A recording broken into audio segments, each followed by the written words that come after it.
क्या आपको डाउट है कि टॉपिक में, क्या आपको डाउट है किसी टॉपिक में? मैं अगेन आस्किंग, क्या आपको किसी टॉपिक में डाउट है? फीचर्स ऑफ एलएलपी में, अच्छा उसे मैंने अभी पढ़ाया नहीं है, राइट? अगर आपको पुराने टॉपिक्स में डाउट नहीं है तो फिर मुझे डाउट है, और जो मेरा डाउट है वो आप लोग क्लियर करोगे। चलिए स्टार्ट करते हैं, ठीक है। Shubham, what is HUF?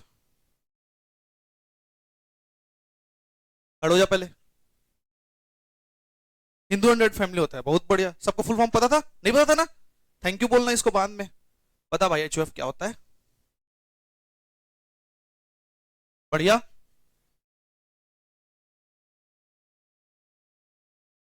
बढ़िया, वेरी गुड।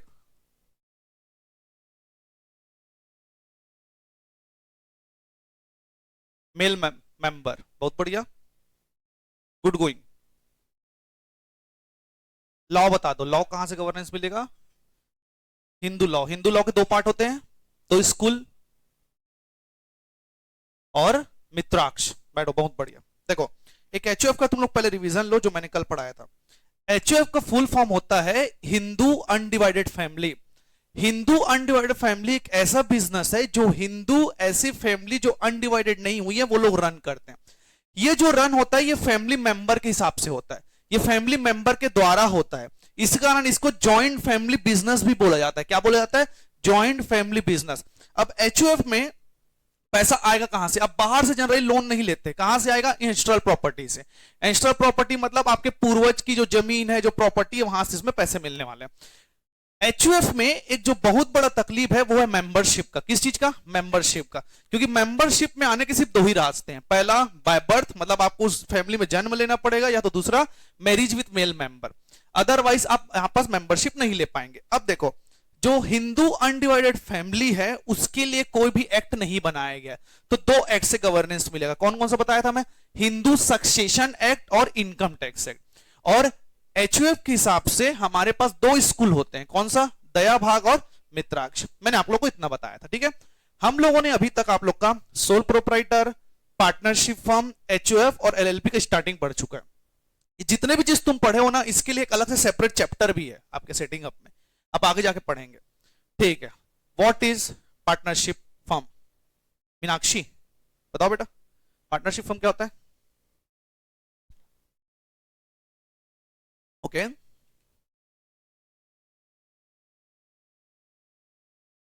ओके,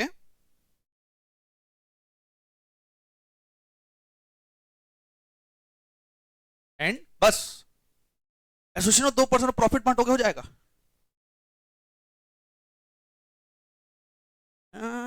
डेफिनेशन नहीं है बेटा, वो फीचर्स है। सुबह 4 बजे 3 लोग गए, कहा? Railway station. क्यों गए? पोहा बेचने। क्यों गए थे बेटा? पोहा बेचने। क्या वो पार्टनरशिप था? था।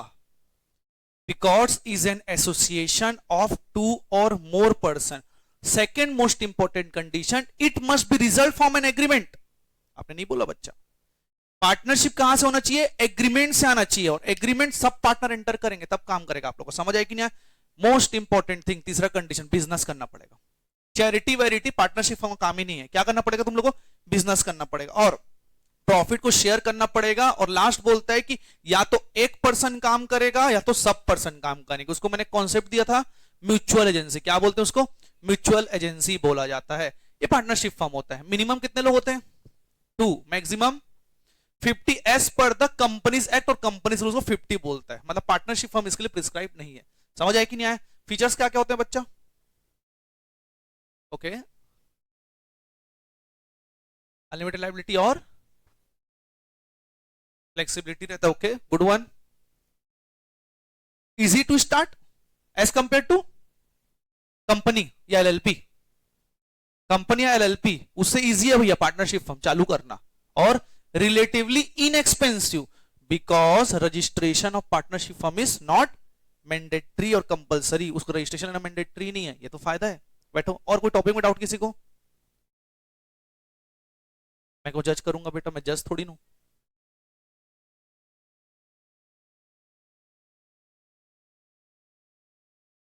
ये क्वेश्चन तो कल ही आ जाना चाहिए था, इसमें जज नहीं है बेटा, क्लैरिफिकेशन होता है चीज। लीगली एडॉप्टेड चाइल्ड भी एचओएफ के मेंबर बनेंगे। I said legally adopted. Legally कैसे अडॉप्ट होता है बताओ, कहीं से उठा के नहीं ला सकते तुम लोग। पूरा फॉर्मेलिटी कॉन्ट्रैक्ट गवर्नमेंट का कोड का रूल्स एंड रेगुलेशन में अडॉप्टेड होता है। उससे ज्यादा बेटर है बर्थ वाला, कोई कंजट नहीं है उतना भैया, फॉर्मेलिटी नहीं। मैं तुमको एक फॉर्मेलिटी के पर्सपेक्टिव में बताऊं, जैसे कि ना तुम किसी भी अगर पर्सन को अगर अडॉप्ट करोगे, ठीक एकदम ध्यान समझना, अगर पूरे लीगल डॉक्यूमेंट्स फुलफिल नहीं करो हर चीज, तो आपका बेटा नहीं है वो, ऑब्वियसली वो आपका बेटा नहीं है, चाहे उसको पालो पोसो जो भी चीज करो। लीगल अडॉप्ट होने के बाद आप एचओएफ में ला सकते, कोई दिक्कत नहीं उसमें। समझ आए कि नहीं सबको? एवरीवन आगे बढ़ सकते हैं। अब देखो यहां तक तुम लोगों ने जितना पढ़ा ना, तो हम लोग चैप्टर पढ़ क्या रहे हैं उसको वापस सुनो। सिलेक्शन ऑफ बिजनेस ऑर्गेनाइजेशन, हमारे लिए कौन सा बिजनेस ऑर्गेनाइजेशन सबसे बेस्ट होगा। यहां पास आप लोग पास 3-4 ऑप्शन अभी तक ओपन हो चुके हैं। पहला क्या पढ़े हो, सोल प्रोप्राइटर। किसके लिए बेस्ट होगा सोल प्रोप्राइटर? सर जिसका स्मॉल बिजनेस होगा, जिसको ज्यादा लोन नहीं लेना है सर, लेकिन अनलिमिटेड लाइबिलिटी होगा, तो रिस्क टेकिंग अप्रोच भी होना चाहिए। समझ, ये सोल पार्टनरशिप हम उसके लिए बोलते हैं जो सॉरी, जिनको थोड़ा सा कैपिटल ज्यादा चाहिए, जिनको एक्सपांशन चाहिए चीजों को लेके, जो कि खतरे से डरते नहीं है, जिसको अनलिमिटेड लाइबिलिटी बोलते हैं, उसको क्या बोलते हैं, पार्टनरशिप फर्म।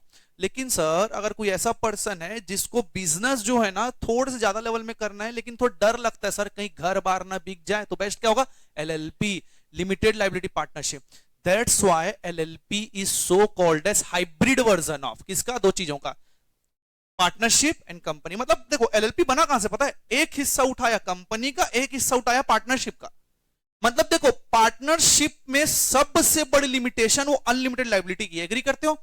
अनलिमिटेड केस याद है, सी का केस समस्या याद रखना भाई। अपनी लाइबिलिटी पूरी पे करने के बावजूद भी ए और बी की लाइबिलिटी पे किया था वो केस तो हमेशा याद रखना तुम लोग, अनलिमिटेड लाइबिलिटी। ठीक है, अनलिमिटेड लाइबिलिटी तो सीधी सी बात है, अगर फर्म के एसेट बेचने के बाद भी उधारी अगर नहीं क्लियर हो पाता, तो किसकी जगह बिकेगी, पार्टनर्स की प्रॉपर्टी बिकेगी। इसको बोलते हैं पर्सनल स्टेट लाइबल। अब देखो लिमिटेड लाइबिलिटी पार्टनरशिप, ऐसा पार्टनरशिप जिसमें लिमिटेड लाइबिलिटी है, मतलब कंपनी का भी गुण पार्टनरशिप का भी गुण। समझ आया कि नहीं आया सबको? ये आप लोग का एलएलपी होता है। अब एलएलपी को कंक्लूड करने से पहले मैं उसको पहले कंक्लूड करूंगा तुम लोग का कंपनी। कंपनी समझना बहुत ज्यादा जरूरी है तुम लोग को। चलिए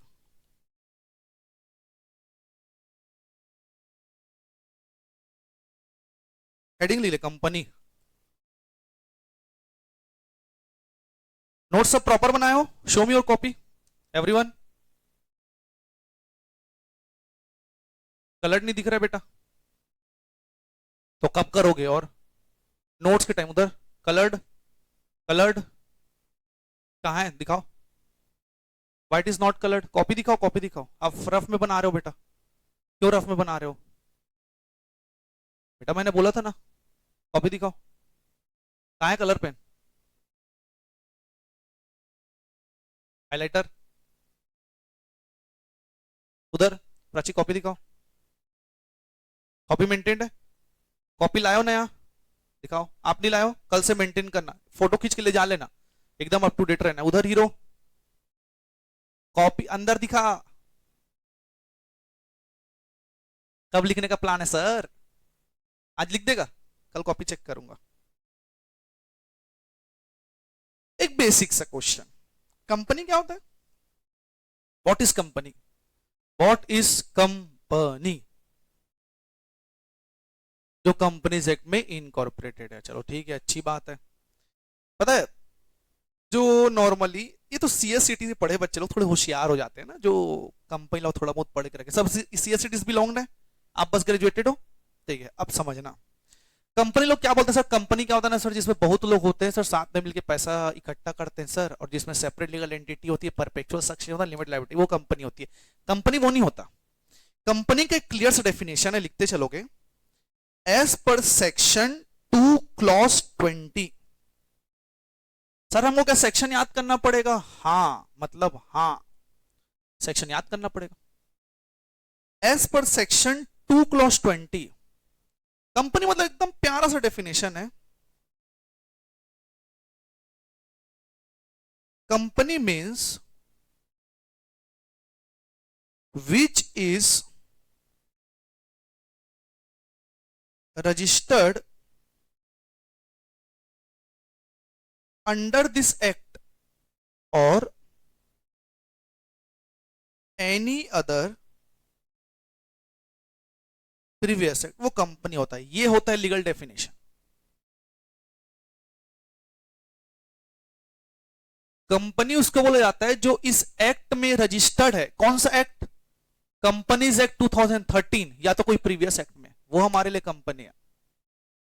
अरे लोग तो ना अपने आप को कंपनी भी बोल देते, एएन कंपनी, अपना नाम खुद कंपनी रख देते हैं। उसका मतलब क्या कंपनी हो जाओगे क्या यार? जैसा नाम वैसा गुण नहीं होता हर बार, ये जान लीजिए। समझ आए कि नहीं? तो जो कंपनीज एक्ट 2013 में रजिस्टर्ड है वही मेरे लिए कंपनी है। समझ आए कि नहीं? जैसे एग्जांपल ए प्राइवेट लिमिटेड, ये कंपनी है। Excel educational institute private limited, ये कंपनी है। बोट लिमिटेड, ये कंपनी है। कारण ये कंपनीज एक्ट 2013 में रजिस्टर्ड है। समझ आए बच्चे लोग? एवरीवन, ये होता है कंपनी। अब कंपनी के फीचर्स समझना पड़ेगा तुम लोग को। फीचर्स क्या क्या होते हैं? Separate legal entity, okay. Limited liability, okay. Perpetual succession, okay. और आर्टिफिशियल पर्सन होता है। और प्राची वेट, बाकी लोग बताओ।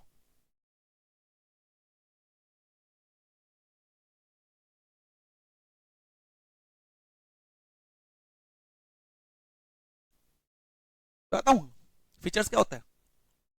प्लास्टिक, हाँ, फीचर्स मत होता है प्लास्टिक। सर प्लास्टिक तो ये है ना, इसको प्लास्टिक बोलते हैं। प्लास्टिक ये नहीं होता मेरे लिए, मैं बताता हूँ, लिखते चलेंगे। फीचर्स ऑफ कंपनी बोले तो प्लास्टिक, इसका मतलब होता है perpetual succession, limited liability, artificial person, separate legal entity, transferability, associate, incorporate association, common seal. खत्म तुम लोग का फीचर्स। प्लास्टिक पेपर में नहीं लिखना है, ये तुम लोग को याद करने के पर्पस के लिए। प्लास्टिक कंपनी का फीचर्स बोले तो प्लास्टिक। सबको एकदम पारी पारिस तुमको समझना पड़ेगा। लिख लिया यहां तक? सबसे पहला होता है आप लोग का परपेचुअल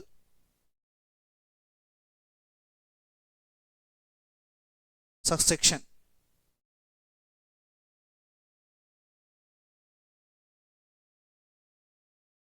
परपेचुअल सक्सेशन मतलब एकदम सीधी से सीधा बात है, members may come, members may die. Company will run till wind up, मतलब मेंबर्स आएंगे मेंबर्स जाएंगे, कंपनी अनंत काल तक चलेगा। तो इसको परपेचुअल सक्सेशन, परपेचुअल मतलब क्या होता है? इंफिनिटी। लिखते चलो इसका मतलब, मेंबर्स में कम और may die, but company will run till winding up. जब तक वाइंडिंग अप नहीं हो जाता तब तक कंपनी आप लोग की चलते रहेगी।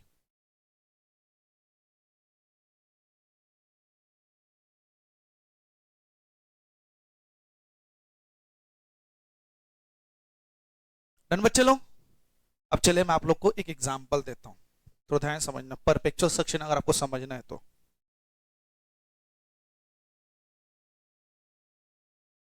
ए बी सी डी,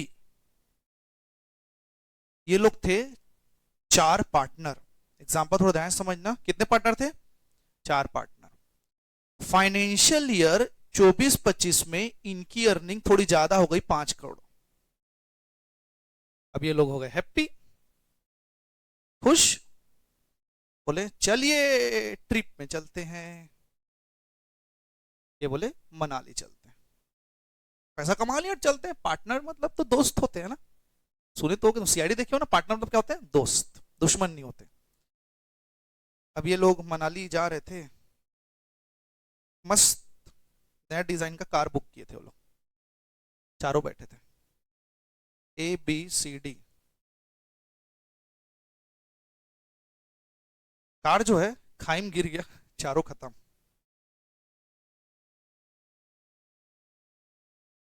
पूरे मालिक थे, 4 मालिक थे, चारों गए, खाई में गिर गया, बूम, नामो निशान नहीं उन लोग का। क्या पार्टनरशिप एग्जिस्ट करेगा? Answer is clearly no,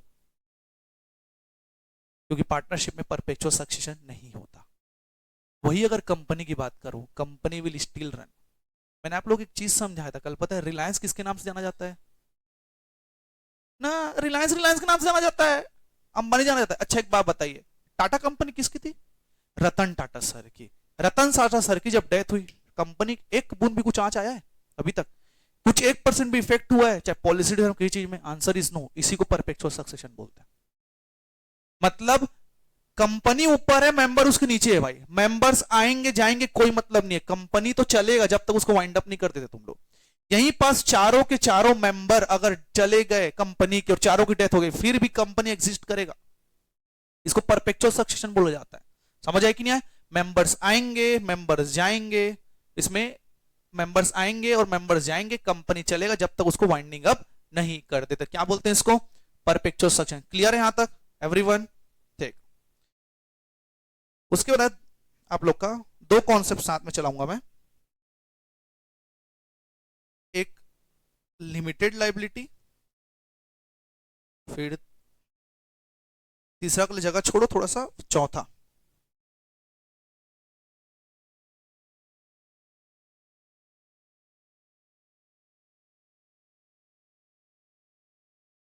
separate legal entity.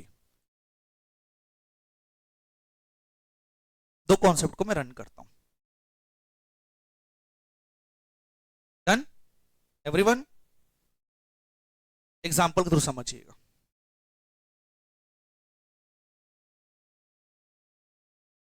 हमारा एक स्मार्टी बॉय है, ठीक है, जिसका नाम है मिस्टर ए।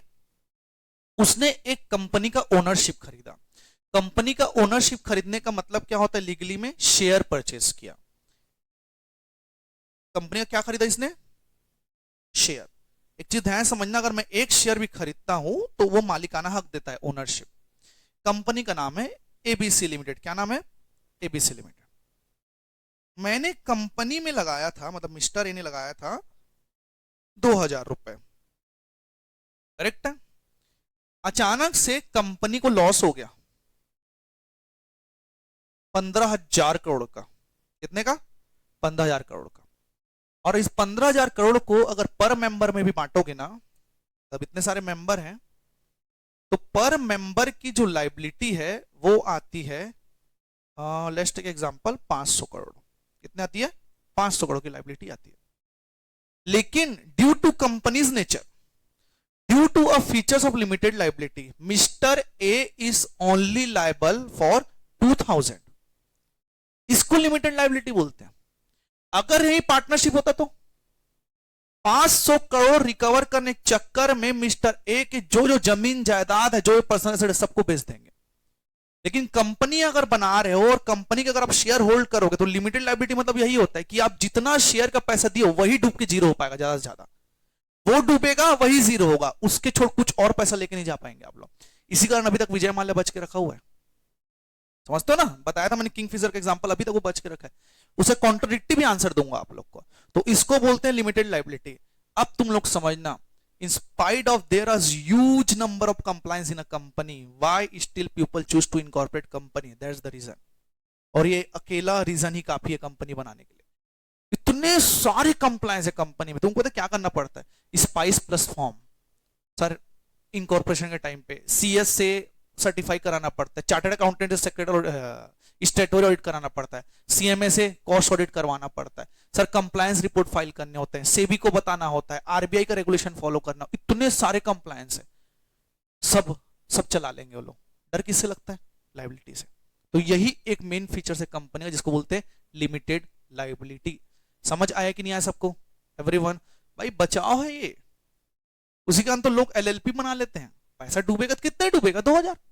एलपी में भी सेम फीचर्स है लिमिटेड लाइबिलिटी का। समझ आया सबको यहां तक एवरीवन? अब समझते हैं सेपरेट लीगल एंटिटी। एग्जांपल समझते हैं, ठीक है? मेरे पास सिम है ना जियो का, ठीक है? जियो का मालिक कौन है?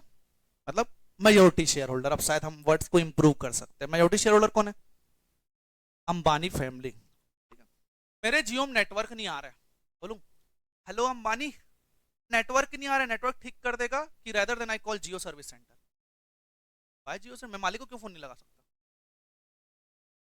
अच्छा चलो ठीक है सर, बड़ा आदमी है, लगा सकता हूं कि नहीं बताओ? इट इज क्लियर, मैं अंबानी को फोन नहीं लगा सकता। कारण पता है? Separate legal entity, owner is different, company is different.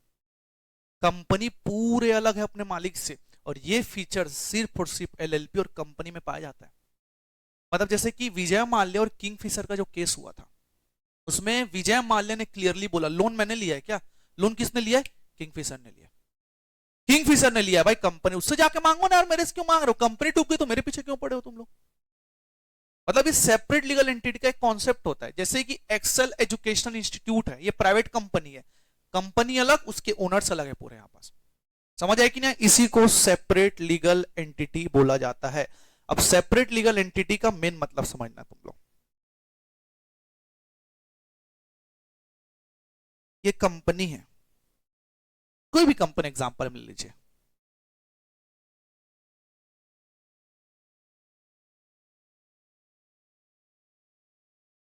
ये उसके मेंबर्स हैं, कुछ खुश हैं, कुछ उदास हैं, कोई न्यूट्रल है, बहुत सारे प्रकार के आदमी होते हैं। समझ आए कि नहीं आया? सेपरेट लीगल एंटिटी मतलब एकदम सीधी सी कॉन्सेप्ट है, कोई भी चीज कंपनी का यहां फ्लो नहीं हो सकता इस साइड। अच्छा एक बात बताओ कि ये कंपनी का डिसीजन कौन लेता है? Already almost share holder. एक चीज मेरे को क्लैरिफाई करना तुम लोग, ठीक है?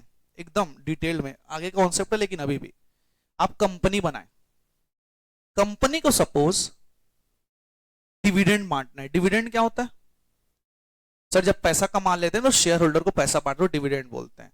डिसीजन कौन देगा? ऑब्वियसली शेयर होल्डर ही देंगे। डिविडेंड बांटना है, ये प्रपोजल किसका रहता है? शेयर होल्डर का रहता है कि कंपनी का रहता है? मतलब मेरा एक क्वेश्चन है, एकदम लास्ट एंड फाइनल क्वेश्चन इसके लिए, कंपनी के हिसाब से शेयर होल्डर चलता है कि शेयर होल्डर के हिसाब से कंपनी चलता है? क्वेश्चन को वापस से सुन लो, क्योंकि कंपनी एक आर्टिफिशियल पर्सन है, उसका हाथ पर कुछ नहीं है भैया, उसके पास दिमाग भी नहीं है, ये पता है तुम लोग को। मेरा क्वेश्चन, कंपनी के हिसाब से क्या शेयर होल्डर चलते हैं कि शेयर होल्डर के हिसाब से कंपनी चलता है? अच्छा शेयर होल्डर कंपनी के हिसाब से चलता है तो श्रेय बोल रहा है, और बाकी लोग?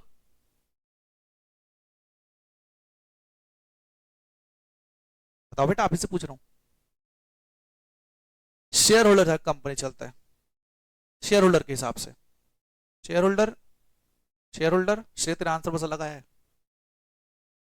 शेयर होल्डर के हिसाब से कंपनी चलता है। एक चीज समझाता हूं, ये जो सेपरेट लीगल एंटिटी दिख रहा है ना, पहले बात, कंपनी की बात शेयर होल्डर मानता है, शेयर होल्डर की बात कंपनी नहीं मानता।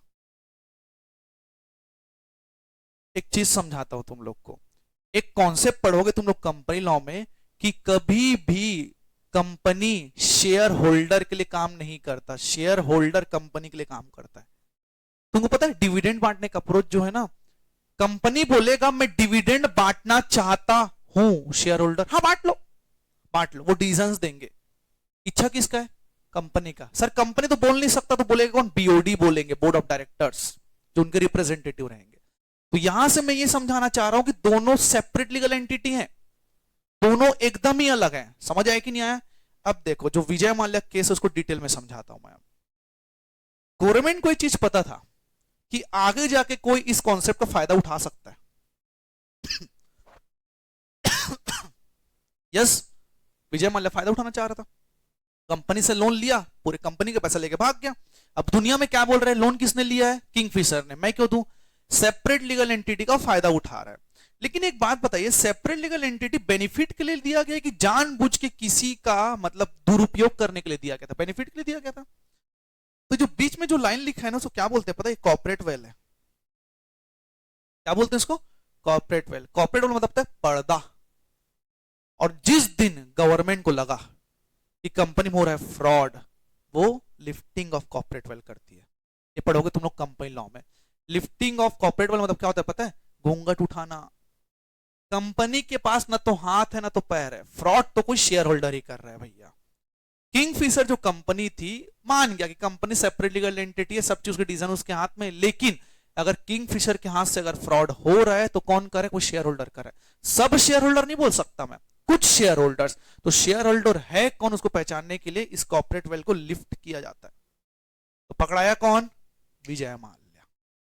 तो वो अब ये नहीं बोल सकता कि सेपरेट लीगल एंटिटी है। जिस टाइम पे कॉर्पोरेट वेल हुआ और कोई पर्सन अगर गिल्टी पाया गया, उसकी लाइबिलिटी प्यार से अनलिमिटेड कर दी जाती है। इसको बोलते हैं सेपरेट लीगल एंटिटी का जलवा। सेपरेट लीगल एंटिटी कॉन्सेप्ट तब तक एप्लीकेबल है जब तक सब चीज सही चल रहा है। जिस दिन खत्म हुआ, घूंघट उठाया जाएगा, जिसको बोलते हैं lifting of corporate wealth, punish कर दिया जाएगा। तो विजय माल्या इस कारण फंसा हुआ है क्योंकि वो फ्रॉड किया है पैसे को लेके। समझ आए कि नहीं आ सबको एवरीवन? चले एग्जांपल और लेते हैं। तो एक फेमस केस लॉ है। एक कंपनी है जिसका नाम है X Y Z private limited. मैं चाहूंगा ये सब केस, इस केस को लिखो तुम लोग डायग्राम के थ्रू।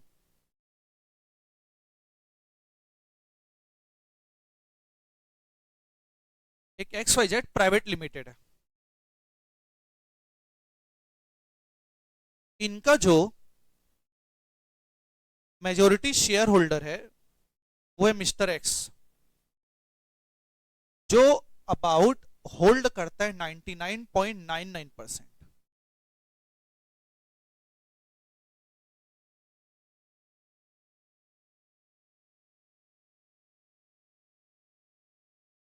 एक है X Y Z private limited, majority share holder कौन है उसका? एक ही आदमी है, मिस्टर एक्स। कितना परसेंट होल्ड करता है? 99.99%, मतलब पूरा इसी के पास है। ठीक, अब केस को थोड़ा आगे बढ़ाते हैं। X Y Z private limited ने एक्वायर किया एक फर्नीचर को।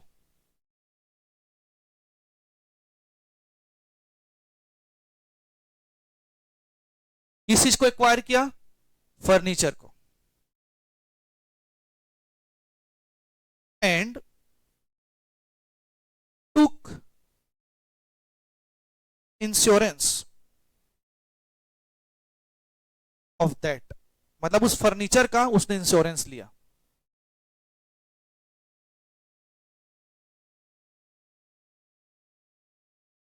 And nominate Mr X as nominee.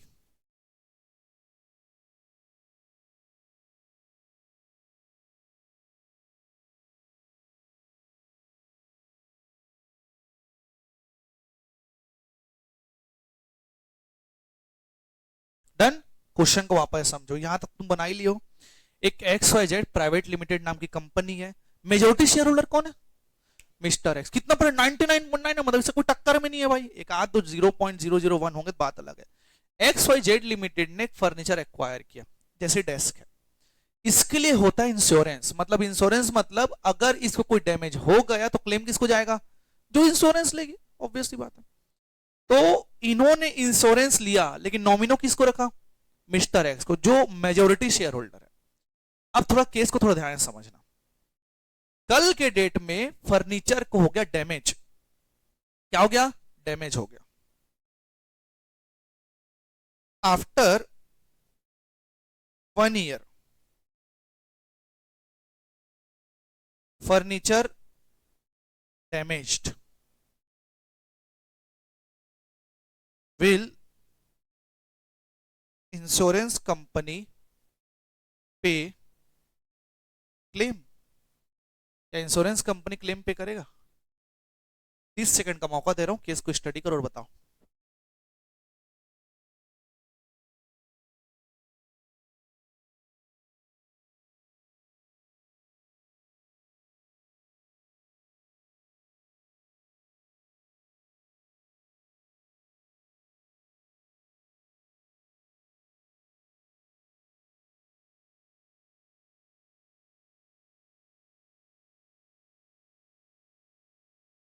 क्या लगता है?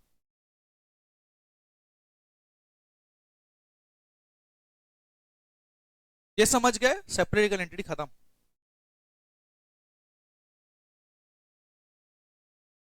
क्या लगता है बेटा प्राची आपको, क्या लगता है? पे करेगी ना, क्लेम पे करेगी। आपका नाम क्या है? आयुष। आंसर? ओके ठीक है, आंसर बताओ। 50-50 नहीं होना है ना, you all are going to be a company secretary जिनके हाथ में डिसीजन मेकिंग होता है ना। ओके थोड़ा समय लगेगा। सुमन भैया, सोचने दो। तेरा नाम क्या है? केशव, ओके केशव अग्रवाल। बताइए केशव सर। पे करेगा, ठीक है। नाम क्या है और? ईशा, ठीक है। थोड़ा माइंड मत करना, क्या है ना, मैं नाम को थोड़ा उल्टा पुल्टा ही बोलता हूँ कभी कभी, और नाम मेरे को याद करने में बहुत दिक्कत होती है। ठीक, पे करेगा। चलो एक बात पर एक एग्जांपल लेते हैं, ठीक है। दिशा सही चालू करते हैं, ठीक है। दिशा के पास एक स्कूटी था, ठीक है। उसने इसका इंश्योरेंस लिया। उसके अगर स्कूटी को डैमेज होगा तो क्या इंश्योरेंस कंपनी मेरे को पैसा दे सकती है, अगर नॉमिनी मैं हूं तो? स्कूटी किसका? दिशा का। क्या दिशा इंश्योरेंस कंपनी में नॉमिनी मुझे सिलेक्ट कर सकती है? मतलब एक्सीडेंट में डैमेज किसका हुआ? दिशा का। क्लेम किसको मिलना चाहिए? दिशा को ही क्लेम मिलना चाहिए ना, मुझे क्यों मिलेगा, चाहे मैं नॉमिनी क्यों ना हो। अगर मुझे नॉमिनी रखा गया है तो कॉन्ट्रैक्ट वॉइड है। ये तो बेनिफिट वाली पार्टी हो गई ना। इंश्योरेंस उसी को दिया जाता है जो मालिक है। जैसे लेट्स टेक एग्जांपल, अब एलआईसी, ये तो एलआईसी नहीं है, एलआईसी एक दूसरा होता है। ये जनरल इंश्योरेंस समझते हो ना। लाइफ इंश्योरेंस मरने के बाद होता है, जनरल इंश्योरेंस जैसे एक्सीडेंट होता है। एलआईसी में मेरी डेथ हुई, पैसा किसको जा रहा है? मेरे पड़ोसी को, 1 करोड़ रुपए। हो सकता है ऐसा? ये तो वही कहानी हो गई ना। मालिक कौन फर्नीचर का? XYZ private limited. पैसा किसको जाना जा रहा है? मिस्टर एक्स को। ये फेमस केस लॉ है सेपरेट एंटिटी का, कोर्ट का। उसने क्लियर बोला हम पैसा नहीं देंगे, हम नहीं देंगे पैसा। कारण, अगर नॉमिनी XYZ प्राइवेट लिमिटेड होता मैं पैसा देता क्लियरली। मैं क्यों किसी का पैसा दूसरे पर्सन को दूं यार? ये एलआईसी थोड़ी ना। एलआईसी में क्या होता है, मेरे मरने के बाद मेरे बेटे को मिलेगा, वो नॉमिनी रहता है। एक बात बताओ, एलआईसी में नॉमिनी सिलेक्ट करने का ऑप्शन होता है, एलआईसी थोड़ी जीआईसी है यार ये। दिशा अब अपनी स्कूटी के लिए नॉमिनी मेरे को नहीं बना सकती। कारण स्कूटी किसका है? दिशा का है। बेनिफिट किसको मिलेगा? दिशा को ही मिलेगा। इसको बोलते हैं सेपरेट लीगल एंटिटी। यहां पास मिस्टर एक्स कोर्ट में जाके बात लड़ता है, मैं 99.99% मैं शेयर होल्डिंग करता हूं, तो कंपनी तो मेरा ही हुआ ना। तो इनडायरेक्टली होल्ड कौन कर रहा है? मैं ही तो होल्ड कर रहा हूं ना। वो एकदम क्लियरली एक बात बोलता है, पता है कोर्ट में, कि ये फर्नीचर है सर, चलो मैं मान गया, कोर्ट है ना। कोर्ट को बोलता है ये फर्नीचर चलो कंपनी ने होल्ड कर लिया, इसमें मूवमेंट कौन करेगा? मैं करूंगा ना। मिस्टर एक्स ने क्लियरली ये बोला, भाई कंपनी तो आर्टिफिशियल लीगल पर्सन है ना सर, वो तो इस फर्नीचर को मूव ही नहीं कर सकता, तो कंट्रोल कौन कर रहा है? मैं ही कर रहा हूं। कोर्ट ने सीधा बात बोला, as per the law separate legal entity concept exist करता है। सेपरेट लीगल एंटिटी कॉन्सेप्ट तभी वॉइड होता है जब लोग का कॉर्पोरेट वेल का लिफ्ट होता है, और लिफ्टिंग का कॉर्पोरेट वाला पास है ही नहीं। समझ आया कि नहीं है? तो इस केस में मिस्टर एक्स अलग है, XYZ प्राइवेट लिमिटेड अलग है। तो due to separate legal entity concept insurance claim नहीं दिया जाएगा। समझ आया कि नहीं है? इसको बोलते हैं सेपरेट लीगल एंटिटी। क्लियर है बच्चे लोग, एवरीवन? तो will insurance company pay claim? Answer is no, because of separate legal entity concept. लिखो नो।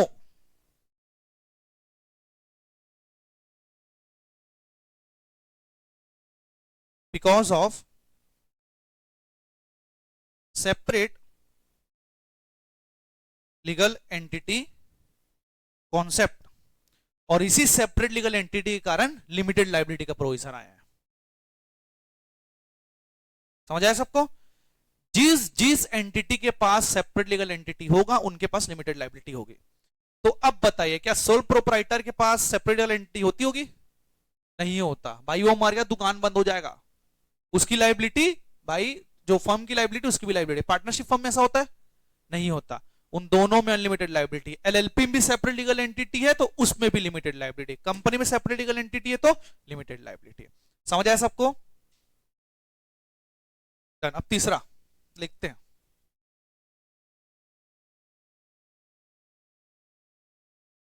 नहीं मिलेगा, नॉमिनी चेंज किया, क्योंकि एग्रीमेंट अल्ट करते नहीं बनता। इंश्योरेंस कंपनी को मौका चाहिए बेटा कोई चीज को चेंज करने के लिए। कॉन्ट्रैक्ट अगर वॉइड हो गया तो अल्ट थोड़ी कर दोगे यार, अल्ट्रेशन ऐसे नहीं होता। जब क्लेम के टाइम में आएगा तुम अल्ट थोड़ी कर दोगे अपने फायदे के लिए, तो इंश्योरेंस कंपनी सोच समझ के करेगा ना।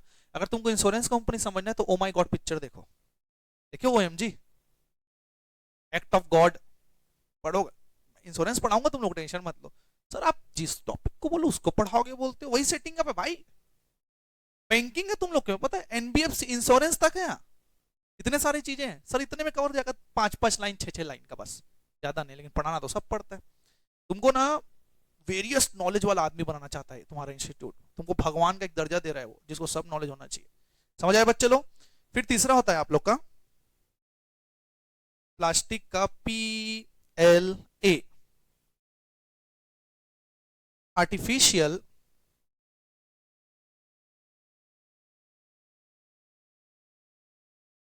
Legal person. इसका मतलब ये होता है आर्टिफिशियल मतलब which is not created by birth, it is created by law.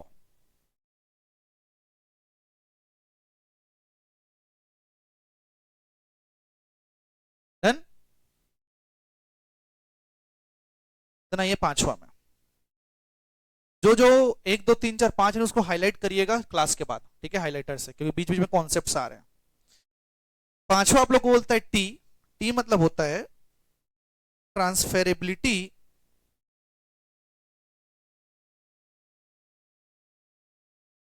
Of shares except private company. Private company के छोड़ हर प्रकार की कंपनी अपने शेयर्स को इजीली ट्रांसफर कर सकती है, और ये गुण कहीं नहीं मिलने वाला, सिर्फ कंपनी में ही मिलेगा। तो मतलब ट्रांसफरिटी ऑफ द शेयर मतलब क्या होता है दिखाता हूं, चुटकी में शेयर कैसे ट्रांसफर होता है। ये गया मैं अपने डीमेट में, ये मेरे पास कोई कंपनी का शेयर है जो भारी नुकसान में, जिसको JCT लिमिटेड बोलते हैं, देख पा रहे हो, थोड़ा बहुत दिख रहा होगा कुछ भी।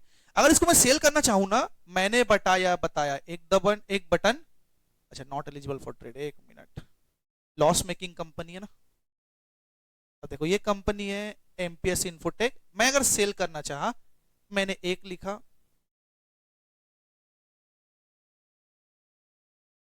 एक मिनट, मार्केट खुला है कि नहीं खुला, खुला तो है यार, एक मिनट बस, ओके। ये देखो पैटर्न देख रहे हो, जिग जैग। अब उम्मीद है कि अब बिक जाना चाहिए। हाँ, ये सेल मैंने बटन दबाया, मैंने एक शेयर लिखा, वेरीफाई करूंगा TPIN डाल के, TPIN कोड होता है उसको मैं वेरीफाई करूंगा, तुरंत बिक जाएगा मेरा, तुरंत TPIN डालूंगा। अब एक बात बताओ, ना मैंने बायर ढूंढा ना मैंने कुछ ढूंढा, क्या इजिली ट्रांसफर हो गया मेरा शेयर? यस, इसी को बोलते हैं transferability of the share. Partnership form में क्या होता है पता है? ट्रांसफर ऑफ शेयर मतलब पता है, C को निकाल के D को लाना। इसके लिए क्या लगेगा तुम लोग का? मीटिंग, एग्रीमेंट साइन होगा, सब चीज होगा। इवन LLP में भी यही दिक्कत है। सोल प्रोप्राइटरशिप में तो मालिक ही बदल जाएगा, पूरा बिजनेस ही चेंज हो जाएगा। सबसे मेन फायदा कंपनी का ये ट्रांसफरिटी ऑफ द शेयर। मैं ना रिलायंस भी खरीद दूंगा ना, तो अंबानी को भी पता नहीं चलेगा कि मैंने शेयर खरीदा है, और मैं कब बेच दूंगा उसको भी पता नहीं चलेगा, क्योंकि मेजॉरिटी शेयर होल्डर होने के बावजूद भी इजिली ट्रांसफरेबल बोलते हैं। समझ आए कि नहीं आए? ट्रांसफरिटी ऑफ द शेयर पाया जाता है। क्लियर है बच्चे लोग, एवरीवन? फिर छठवां आप लोग का आता है इनकॉर्पोरेटेड एसोसिएशन। इसका मतलब होता है इट इज बॉडी कॉर्पोरेट। ये बॉडी कॉर्पोरेट है, जिसको आप एक और सेंस में समझ सकते हो, which is created by law. उसको इनकॉर्पोरेटेड एसोसिएशन बोला जाता है।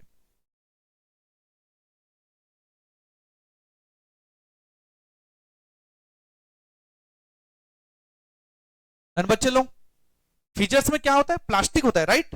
P बोले तो सब बोलिए परपेचुअल सक्सेशन, L बोले तो लिमिटेड लाइबिलिटी, A बोले तो आर्टिफिशियल लीगल पर्सन, S बोले तो सेपरेट लीगल एंटिटी, T बोले तो ट्रांसफरिटी ऑफ द शेयर, I बोले तो इनकॉर्पोरेटेड एसोसिएशन।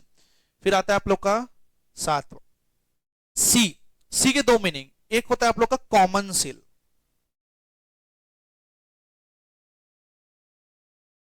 दूसरा होता है कैपेसिटी टू शू और बीइंग शूड।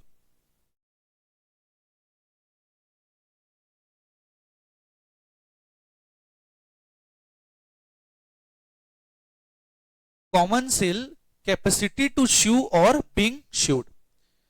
कॉमन सील मतलब क्या होता है, तुम सील जानते हो, स्टैम्प बोलते हैं जिसको। जब कंपनीज एक्ट 2013 आया था तो इसको मैंडेटरी रखे थे, अब मैंडेटरी नहीं है कॉमन सील। सब ध्यान समझ लो, in case of company common seal is not mandatory. अगर सील नहीं है तो डायरेक्टर और कंपनी सेक्रेटरी साइन करके काम निपटा सकते हैं, ठीक है, मतलब उनके पास कॉमन सील होता है। अब समझना कैपेसिटी टू शू और बीइंग शूड का मतलब क्या होता है। कंपनी के पास एक कैपेसिटी होती है कि वो किसी के ऊपर केस फाइल कर सकता है, कोई कंपनी के ऊपर केस फाइल कर सकता है। जैसे कि जियो वाले ने मेरा पैसा ले लिया और सीधी सी बात है मेरा रिचार्ज करके नहीं दे रहा है, मतलब मेरे नेट नहीं चल रहा है, क्या मैं जियो फाइनेंशियल सर्विस के ऊपर केस फाइल कर सकता हूं? यस। अब मैंने जियो फाइनेंशियल सर्विस से कॉन्ट्रैक्ट किया था 10,000 करोड़ का, मैं परफॉर्म नहीं कर पा रहा हूं, क्या जियो वाले मेरे ऊपर केस फाइल कर सकते हैं? Answer is yes.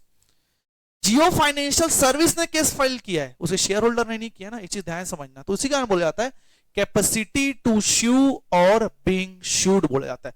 ये होता है फीचर्स कंपनी का। क्लियर है बच्चे लोग? एवरीवन यहां तक समझ आया? Close your eyes everyone.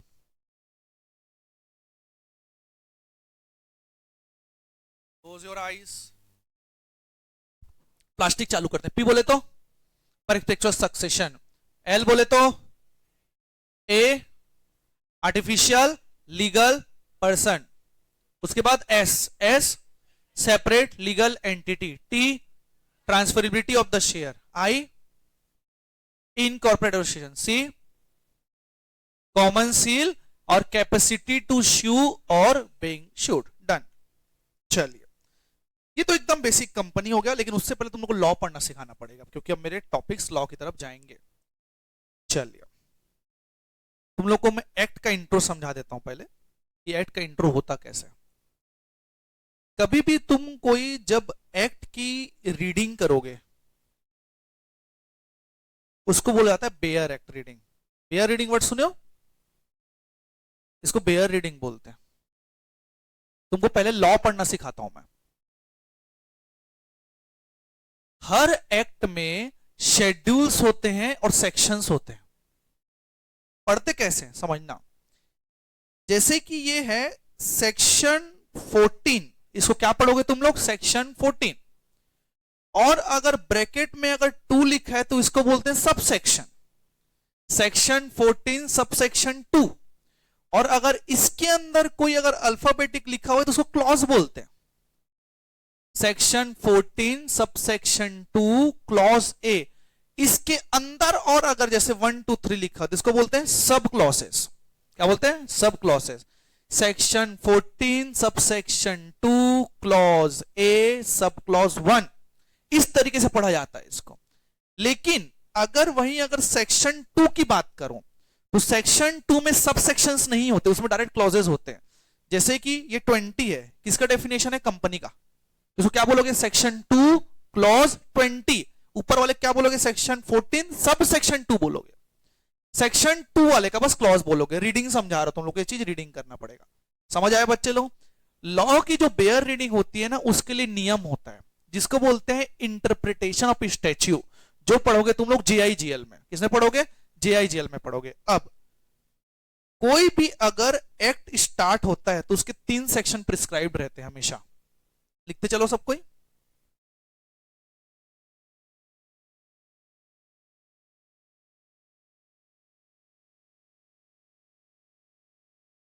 Section 1, section 2 and section 3।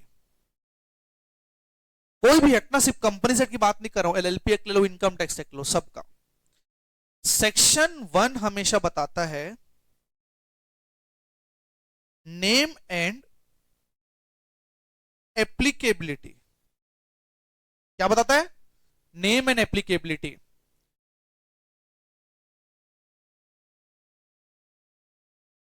मतलब कंपनीज एक्ट के सेक्शन 1 में क्या लिखा हुआ पता है? This act is known as companies act 2013 and it is applicable to whole of India. Except Jammu and Kashmir हट चुका है ना, तो लोग पता होना चाहिए, होल ऑफ इंडिया ये लिखा होता है हमेशा। And it is effected on this date, इस डेट से इफेक्ट में आया है। सेक्शन 2 जो बताएगा हमेशा बताएगा डेफिनेशन के बारे में।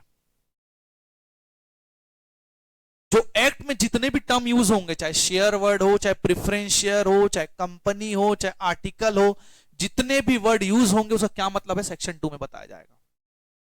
हर एक्ट का सेक्शन 2 डेफिनेशन होता है। क्या होता है? डेफिनेशन। सेक्शन 3 से तुम्हारा एक्ट हो जाता है स्टार्ट।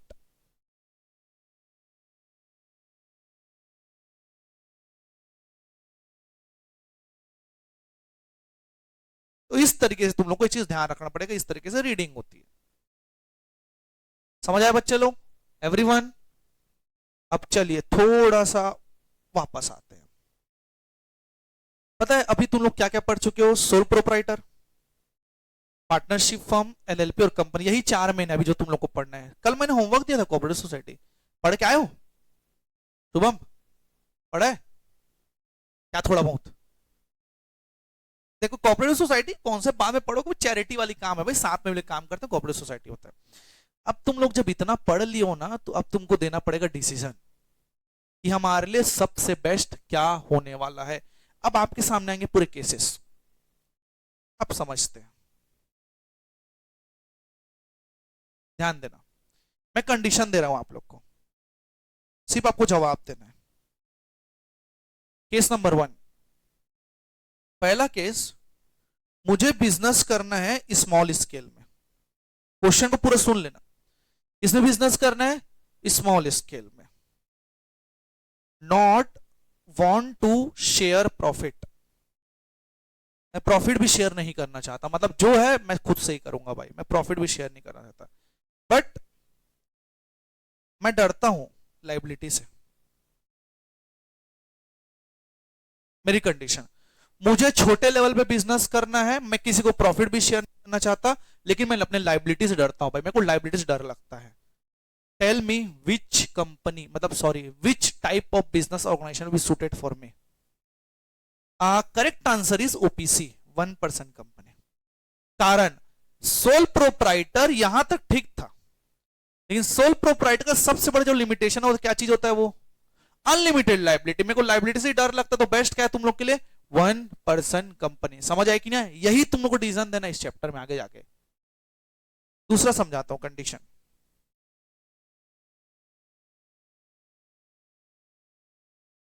मुझे मॉडरेट लेवल का बिजनेस करना है। कौन से लेवल का? मॉडरेट, मतलब एकदम ना ज्यादा ना एकदम कम वाला, इस मॉडरेट लेवल का। ठीक। आई can share profit, I can share a profit, and also I need finance from bank, और मुझे बैंक से फाइनेंस भी चाहिए, मतलब लोन चाहिए बोला जाए तो। मतलब मैं प्रॉफिट को शेयर कर सकता हूं, कोई दिक्कत नहीं है, मैं फाइनेंस लेना चाहता हूं बैंक से, और मेरे लिए एक कॉन्सेप्ट इररिलेवेंट है, वो है लाइबिलिटी। मतलब लाइबिलिटी लिमिटेड हो, अनलिमिटेड हो, रिस्क मैं जितना चाहे उतना रिस्क ले सकता हूं।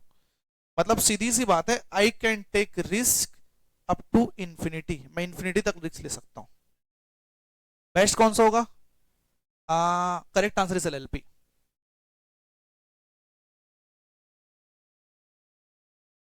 यहां पास मॉडरेट लेवल में पार्टनरशिप, ठीक है, I can share profit also में पार्टनरशिप, एक वर्ड है also I need a finance from the bank.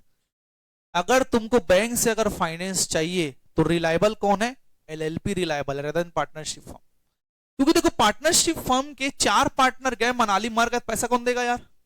सीधी सी बात है। लेकिन एलएलपी क्या जिंदा रहेगा, वो मर भी जाएंगे ना तो कहीं ना कहीं कंटिन्यू हो जाएगा बिजनेस। तो ज्यादा रिलायबल कौन सा? देखो सबसे ज्यादा रिलायबल तो कंपनी है, उसके बाद कौन आएगा? एलएलपी, उसके बाद पार्टनरशिप, उसके बाद सोल प्रोप्राइटर। सोल प्रोप्राइटर को सबसे कम रिलायबल माना जाता है। तो अगर मेरे को बैंक से अगर फाइनेंस चाहिए, पैसा लेना, तो मेरे को कॉर्पोरेट में जाना पड़ेगा। कॉर्पोरेट वर्ड में एलएलपी एक दूसरा कॉन्सेप्ट है। समझ आया कि नहीं आया? तो इस केस में कौन सा होगा मेरा? एलएलपी। इवन पार्टनरशिप फर्म भी आप बोल सकते हो, कोई दिक्कत नहीं, लेकिन अगर पैसा ज्यादा चाहिए तो पार्टनरशिप फर्म काम नहीं आने वाला है यहां पास। समझ आया बच्चे लोग? एवरीवन? फिर तीसरा कंडीशन समझो, सब ध्यान देना।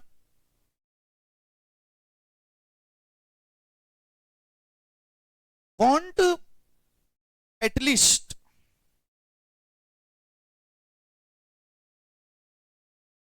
3000 मेंबर्स, मतलब मेरे को 3000 मेंबर चाहिए कम से कम। ठीक है, पहला कंडीशन। दूसरा ये बोलता है कि मेरे को ना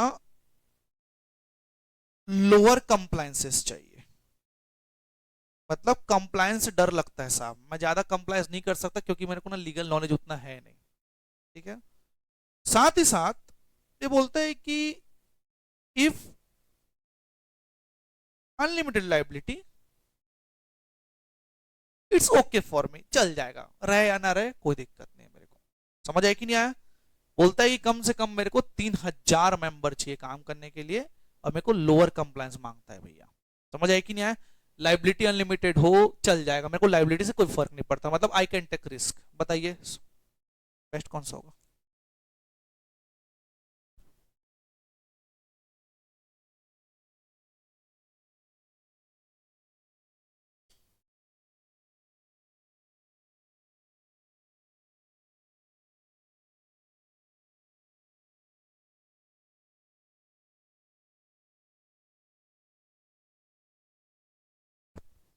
अरे अब तो एकदम साइलेंट हो गए। चार ही प्रकार की तो है। Tick the correct answer A B C D. Probability कितनी है की? 25%। सो वो क्या है कि नहीं है शुभम? चल बैठना यार।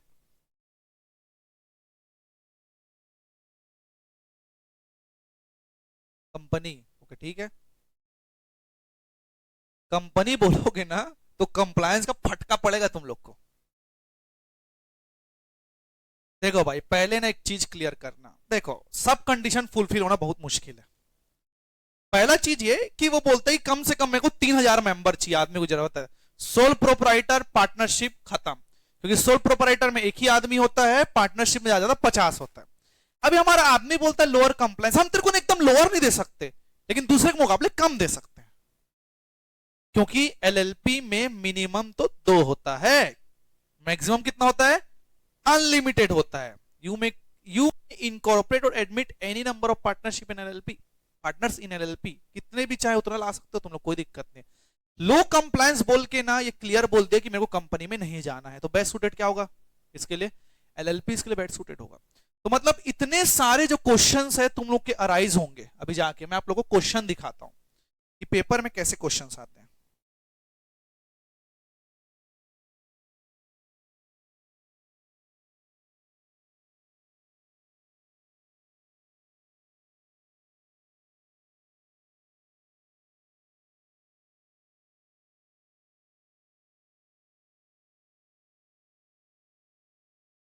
देखो क्वेश्चन अभी पढ़े नहीं हो फिर भी, X is planning to start a mobile based and web based business. In selection of suitable form of business organization, degree of control and management play a significant role. Explain how this factor affect the choice of form of business. Degree of control and आप लोग का management नहीं पढ़े हो तुम लोग अभी तक। कंट्रोल, अब एक चीज समझना, 4 ऑर्गेनाइजेशन पढ़े हो तुम लोग, सोल प्रोपराइटर, पार्टनरशिप, एलएलपी और कंपनी। अगर मेरे को अपने हाथ में कंट्रोल चाहिए तो कौन सा बेस्ट है? Sole proprietor. सबसे पहले मैं अगर कंट्रोल को किसी को अगर देने की ताकत रखता हूं, थोड़ा बहुत दे दूंगा चल जाएगा, तो पार्टनरशिप और एलएलपी। कंट्रोल बिल्कुल भी तुमको हाथ में नहीं चाहिए ना, कंपनी है फिर डिग्री ऑफ कंट्रोल। फिर आता है मैनेजमेंट। अब एक बात बताइए, मैनेजमेंट में कुछ कुछ फीचर्स होते हैं, planning, organising, directing, staffing, controlling, recruiting, बहुत सारे होते हैं। ये पता होगा तुम लोग को, 12th में पढ़ी होगी बिजनेस स्टडीज में। मैनेजमेंट में कहां मैनेजमेंट अच्छा होगा चारों में से? Obviously company. अगर, क्योंकि एक सिंपल सा कॉन्सेप्ट है, एक आदमी के पास हर प्रकार के टैलेंट नहीं हो सकते, स्किल नहीं हो सकते। Sole proprietor planning, organising, directing, staffing, controlling सब चीज नहीं कर सकता एक साथ। तो अगर आपको डिग्री ऑफ मैनेजमेंट अगर ध्यान रखना है, अगर हायर चाहिए कंपनी जाइए, थोड़ा बहुत अगर लोअर चाहिए तो एलएलपी और पार्टनरशिप हो सकता है। और तुमको एक चीज कॉन्सेप्ट बता रहा हूं जो कल जिसको मैं कैरी फॉरवर्ड करूंगा, separation of ownership from management. एकदम थोड़ा ध्यान से सुनना इसको, एकदम अलर्ट होके। मैंने क्या बोला? Separation of ownership from management, company का फीचर्स। अच्छा एक बात बताओ, सोल प्रोपराइटर का मालिक कौन होता है? वो सोल प्रोपराइटर, ध्यान दो इधर, कौन होता है? Sole proprietor. मैनेज कौन करता है? प्रोपराइटर। पार्टनरशिप फॉर्म में मालिक कौन? पार्टनर्स। मैनेज कौन करता है? पार्टनर्स। एलएलपी मालिक कौन? पार्टनर्स। मैनेज कौन करता है? पार्टनर्स। कंपनी मालिक कौन? Share holders. मैनेज कौन करते हैं? बीओडी। यही एक concept, separation of ownership of management. मतलब मैनेजमेंट पूरा बीओडी के हाथ में है, शेयर होल्डर के हाथ में नहीं है। तुमको पता है, अब ना एक कैसा कॉन्सेप्ट बता रहा हूं तुम्हारा ना, जिसमें सब चीज क्लियर हो जाए एक बार में। एक बात बताओ, मैं शेयर होल्डर हूं ना, मैं मालिक अगर हूं, मैं एक कंपनी रिलायंस का मालिक हूं, मतलब मैं मालिक हूं तो मैं कुछ भी कर सकता हूं यार, कुछ भी। क्या मैं उनके बुक्स ऑफ अकाउंट पढ़ सकता हूं?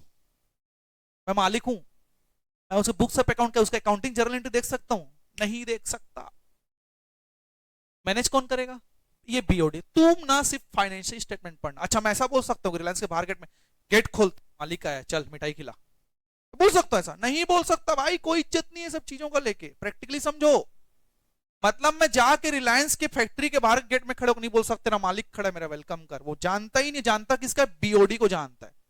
कंपनी शेयर होल्डर से डायरेक्ट कभी बात नहीं करेगा, कभी नहीं करेगा, करे कौन? बीओडी बात करेगा। अगर अच्छा इवन रिलायंस भी आ जाएगा ना, रिलायंस का कौन है मालिक? अंबानी। अंबानी को लोग इज्जत क्यों दे रहे हैं पता है? शेयर होल्डर से कारण नहीं, वहां का एमडी है वो, मैनेजिंग डायरेक्टर है वो। ये कॉन्सेप्ट क्लियर कर लो तुम लोग, क्योंकि कंपनी सिर्फ और सिर्फ बीओडी को जानता है, शेयर होल्डर को नहीं जानता। तो मैनेज कौन करता है? बीओडी मैनेज करता है। सिर्फ तो शेयर होल्डर आते हैं, साल में एक बार आते हैं यार, एनुअल जनरल मीटिंग करने, समोसा खाते हैं, बड़ा खाते हैं, डिसीजन देके चल देते हैं, बस साल में एक बार बस आते हैं वो लोग। और जो नहीं आ पाते ऑनलाइन मीटिंग करते हैं। कंपनी कोई मतलब नहीं है, शेयर होल्डर ने पैसा लगा दिया, बात खत्म। मैनेज कौन करेगा? बीओडी करेगा। तो इन केस ऑफ मैनेजमेंट बेस्ट कौन सा साबित होगा तुम लोग का? Best company. ये चीज तुम लोग आगे जाके पढ़ोगे। समझ आया कि नहीं आया एवरीवन? जो भी तुम लोग को बुक दिया वो फाइनल ड्राफ्टेड नहीं है, चीज ध्यान रखना, बुक अभी अपडेट हो रहा है as per the latest attempt. Clear है? अब कभी भी तुम लोग अगर कंपनी सेक्रेटरी कोर्स पढ़ोगे ना, तो ये चीज ध्यान रखना, अमेंडमेंट्स को आप लोग को ध्यान रखना पड़ेगा, न्यूज को। जैसे कभी जो न्यूज आया है, मैं आपको होमवर्क दे रहा हूं स्टडी करने के लिए, वो है code, labour code. Labour code आप लोग के सिलेबस में है ऑलरेडी, लेबर लॉ में। जो लेबर कोड है वो अभी रिसेंटली एप्लीकेबल हो चुका है आप लोग का। जैसे पहले ग्रेचुइटी का 5 साल था, वो 1 साल हो चुका है, आप लोग न्यूज सुने होंगे। तो ये सब चीजें तुम लोग को स्टडी करके रखनी पड़ेगी। समझ आया कि नहीं आया? और लिखो, नोट कर लिया इसको। दूसरा, रिसेंटली कौन से कंपनी का आईपीओ सबसे ज्यादा हाईएस्ट गेन में गया है? इनिशियल पब्लिक ऑफर कौन सी कंपनी का सबसे ज्यादा हाईएस्ट गेन में हुआ है? और साथ ही साथ जो मैंने पढ़ाया वो भी पढ़ के आना है, बस इतना सा होमवर्क, ज्यादा नहीं है।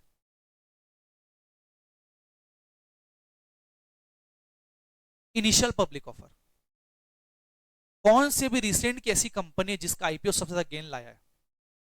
ओवर सब्सक्रिप्शन समझते हैं ना, ओवर अंडर सब्सक्रिप्शन, मतलब किसका सबसे ज्यादा ओवर सब्सक्रिप्शन हुआ था, जो मार्केट में गेन में लाते हैं। प्रीमियम प्राइस में जो इशू होते हैं, इसको स्टडी करके आइए, आपको बहुत चीज समझाऊंगा मैं। क्लियर बच्चे लोग? आज की क्लास ओवर।